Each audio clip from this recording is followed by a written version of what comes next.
প্রত্যেক মানুষকেই রক্তদান করার বিষয়ে দৃঢ় প্রতিজ্ঞাবদ্ধ হওয়ার প্রয়োজন, কারণ আমরা সমস্ত মানব জাতি এই বিষয়ে অবগত। রক্ত এমন একটি পদার্থ যা গোটা পৃথিবীর কোনো সায়েন্টিস্ট এখনো পর্যন্ত কৃত্রিম উপায়ে উৎপাদন করার কোনো ফর্মুলাই আবিষ্কার করতে পারেনি। মানব দেহই কেবলমাত্র রক্ত উৎপাদনের একমাত্র কারখানা, যে কারখানার মালিকের প্রতি তাই সমস্ত মানব জাতি অসংখ্য ধন্যবাদ জানায়। রক্তদানের মতো মহৎ কার্যকলাপের প্রতি গভীর চিন্তাভাবনা নিয়ে প্রতি বছরের মতো এবছরও জীবিকা ডেভেলপমেন্ট সোসাইটির পক্ষ থেকে স্বেচ্ছায় রক্তদান শিবিরের আয়োজন করা হয় কলকাতার জোকা এলাকায়।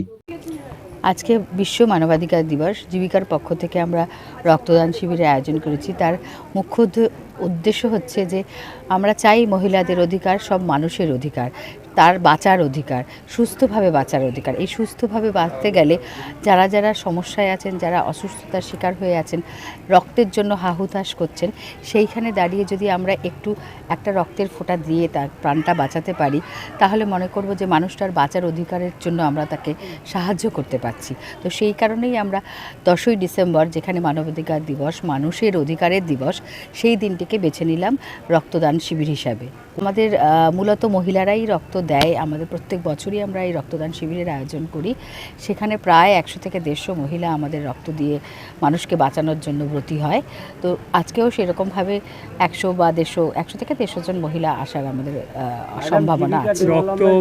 ডালিয়া রায় আছেন, এখানে গোপাল শাহ আছেন, এখানে অন্যান্য আমাদের মহিলা সদস্যরা আছেন যারা আমাদের সতীর্থ সহযোদ্ধা, যারা সারা দিন চিন্তা করছেন যে কিভাবে মহিলাদের স্বনির্ভর করা যায়, মহিলাদের কিভাবে ক্ষমতায়ন করা যায়। আজকে তারা সীমিত ক্ষমতার মধ্যে এই প্রচেষ্টা চালাচ্ছেন, মানে সমাজকে আরও কিভাবে উন্নীত করা যায়, বৃহত্তর সমাজ করা যায় তার চেষ্টা।